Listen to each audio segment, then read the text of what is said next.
बिना एक गोली चलाए सिर्फ एक सेनेट वोट से ट्रंप ने भारत की एनर्जी सिक्योरिटी को अपनी मुट्ठी में कर लिया है।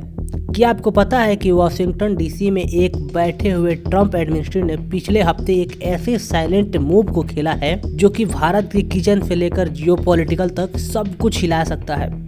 आप सोचते होंगे कि जियोपॉलिटिक्स का असली बैटलफील्ड सिर्फ बॉर्डर पर होता है, लेकिन असली जंग अब पाइपलाइन और इंपोर्ट कॉन्ट्रैक्ट में लड़ रहे हैं। मिडिल ईस्ट का क्योस अब एक तरफ और रसिया पर कसता हुआ शिकंजा दूसरी तरफ। इस पूरे चेस बोर्ड में भारत को धीरे धीरे ऐसे कॉर्नर में पुश किया जा रहा है जिसका रास्ता सिर्फ और सिर्फ वॉशिंगटन डीसी अमेरिका में खुलता है। दोस्तों, जियोपॉलिटिक्स का एक सिंपल लेकिन कड़वा रूल है। यहाँ कोई परमानेंट दोस्त नहीं होता है, सबका अपना अपना कॉस्ट ऑफ बेनिफिट चलता रहता है। और सबसे बड़ा रिस्क तब शुरू होता है जब कोई कंट्री किसी एक सुपर पावर पर ज़रूरत से ज़्यादा डिपेंड हो जाती है। हिस्ट्री ने बार बार यह दिखाया है कि अमेरिका की दुश्मनी बुरी होती है, लेकिन उस पर ओवर डिपेंडेंस उससे कहीं ज़्यादा बुरा होता है, क्योंकि ट्रंप कब पलट जाए और कब अपना पासा उल्टा फेर दे किसी भी देश को पता नहीं होता है। और यूरोप इसका बेस्ट एग्जाम्पल है। रशिया यूक्रेन वॉर के बाद यूरोप ने रसिया से जो एनर्जी के संबंध थे उसको पूरी तरह से समाप्त कर दिया था और वह पूरी तरह से यूएस पर डिपेंडेंट हो गए थे। लेकिन जब मिडिल ईस्ट में टेंशन बढ़ा है और यूरोप ने यूएस की हर डिमांड मानने से मना किया है, तो अमेरिका ने सीधा कह दिया है कि सप्लाई लाइन कट हो सकती है। रिजल्ट, यूरोप बीच में ही लटक गया है। अब वह न तो रसिया के पास जा सकता है और न ही अमेरिका की पूरी बात को मान सकता है। वह एक बीच में लटकती हुई तलवार के सामने पड़ा हुआ है। और ऐसी ही सेम सिचुएशन अब भारत के सामने आने वाली है। घर के एलपीजी सिलेंडर से लेकर गाड़ी के पेट्रोल तक सब कुछ एक जियोपॉलिटिकल सिग्नल से महंगा हो सकता है। दोस्तों, एनर्जी भारत की इकोनॉमी की लाइफलाइन है। पहले एलपीजी के बारे में समझते हैं, आगे हम क्रूड ऑयल के बारे में समझेंगे। भारत अपनी एलपीजी रिक्वायरमेंट का लगभग 66% हिस्सा को इंपोर्ट करता है। मतलब 100 यूनिट में से 34 यूनिट ही अपने भारत में बनाया जाता है। बाकी जो गैस होती है उसको बाहर से इंपोर्ट किया जाता है। देन अगर आगे बात करें जो क्रूड ऑयल है, क्रूड ऑयल पर डिपेंडेंसी लगभग 87 से 90% तक है। 2025 में भारत का एलपीजी इंपोर्ट बास्केट कुछ इस तरह से है। अब देखिए नीचे यह लिस्ट है। Middle east, UAE, Qatar, Kuwait, Saudi Arab, Iran combined से मिलाकर करीब 90%, और जो यूएस है उससे सिर्फ 10% एलपीजी को इंपोर्ट किया गया था। लेकिन हाल ही में आई रॉयटर्स की एक लेटेस्ट रिपोर्ट के मुताबिक इंडियन गवर्नमेंट ने प्लान किया है कि 2027 तक भारत अपने टोटल एलपीजी इंपोर्ट को लगभग 1/4 यानी कि 25% तक वह सीधे यूएस से खरीदने वाले हैं। और इसके लिए स्टेट रिफाइनरीज जैसे कि आईओसी, बीपीसीएल और एचपीसीएल अगले 1 से 2 महीने इसके लिए टेंडर इशू करने वाले हैं। दोस्तों, ये चेंजेस देखने के बाद एक इन्वेस्टर के मन में यह सवाल जरूर उठता है कि 10% से सीधा 25% इतना बड़ा शिफ्ट क्यों हो गया है। तो दोस्तों, इसके पीछे 2 वजहें हैं। पहला, जो मिडिल ईस्ट की जो इनस्टेबिलिटी है, स्टेट ऑफ हार्मोज डिस्ट्रप्शन और जो रेड सी शिपिंग अटैक के बाद एक ही रीजन पर डिपेंड करना अब बहुत ज़्यादा रिस्की हो गया है।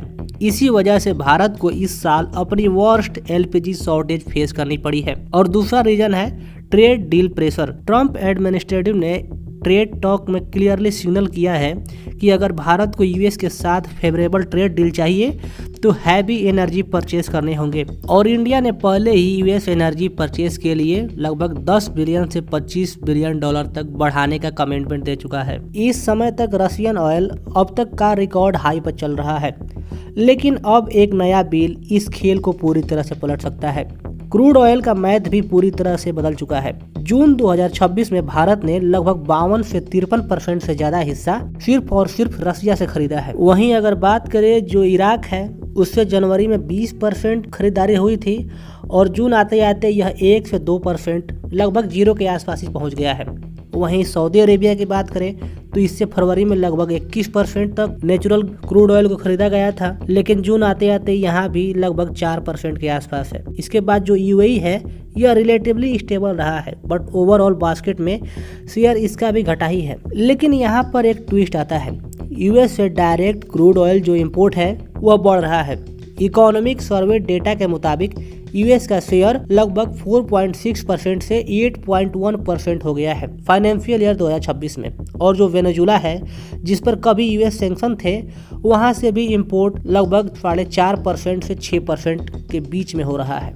कंबाइंड डेटा देखें तो लगभग यूएस से 10 से 15% के आसपास अभी के समय में जो क्रूड ऑयल है उसको भारत के द्वारा इंपोर्ट किया जाता है और ये नंबर बढ़ता ही जा रहा है। यहाँ रुक कर सोचिए, क्या ट्रम्प सच में रसिया, यूक्रेन और मिडिल ईस्ट कॉन्फ्लिक्ट को खत्म करना चाहते हैं या ये उनकी एक बड़ी एनर्जी एक्सपोर्ट का एक मास्टर प्लान हो रहा है। इन सभी के बाद असली सस्पेंस खुलता है 28 जुलाई 2026 को। यूएस सेनेट में एक ऐसा बिल पास किया जाता है जिसके थ्रू ट्रम्प को ये पावर मिलेगी कि जो रसिया से ऑयल खरीदने वाले देश हैं उनके ऊपर जो ट्रम्प है वह कितना भी अपनी मर्जी के अनुसार टैरिफ लगा सकते हैं। और यूएस के सेनेटर ने खुद कंफर्म किया है कि इस बिल में चाइना और इंडिया का भी नाम शामिल हो सकता है। तो दोस्तों, भारत के पास अब प्रैक्टिकली 2 ही रास्ते बचे हैं। रसिया से सस्ता ऑयल कंटिन्यू खरीदो और जो यूएस का हैवी टैरिफ है उसको झेलो, या फिर दूसरा रास्ता ये है कि रसिया से इंपोर्ट को कम करो और उससे कहीं ज़्यादा महंगा यूएस या फिर जो यूएस अलाइंड देश हैं जैसे वेनेजुला हो गया या फिर जो स्टेबलाइज मिडिल ईस्ट हो गए वहाँ से एनर्जी को खरीदो, जिसके कारण जो यूएस है उसके सैंक्शन से भारत बच सकता है। तो दोस्तों, यहाँ पर बॉटम लाइन क्या है? बॉटम लाइन ये है कि भारत को अब हर एक एनर्जी डिसीजन को फूक फूक कर देखना होगा, चाहे एलपीजी इंपोर्ट 10 से 25% हो जाए या फिर क्रूड बास्केट में यूएस अलायंस फोर्सेस के शेयर डबल डिजिट तक ही क्यों न पहुंच जाए। किसी भी सिचुएशन में भारत को बहुत ज़्यादा सचेत रहने की ज़रूरत है, क्योंकि आपने पहले कैसे देखा है कि कैसे यूरोप को अमेरिका ने ट्रैप किया है, उसी प्रकार से भारत है वह भी आगे आने वाले समय पर जब अमेरिका के ऊपर ओवर डिपेंड हो जाएगा तो अमेरिका जो चाहे भारत से मनवाने की कोशिश करेगा। दैट्स इट गाइज, ये है मेरा ओपिनियन। आपको क्या लगता है कमेंट सेक्शन में ज़रूर बताइएगा।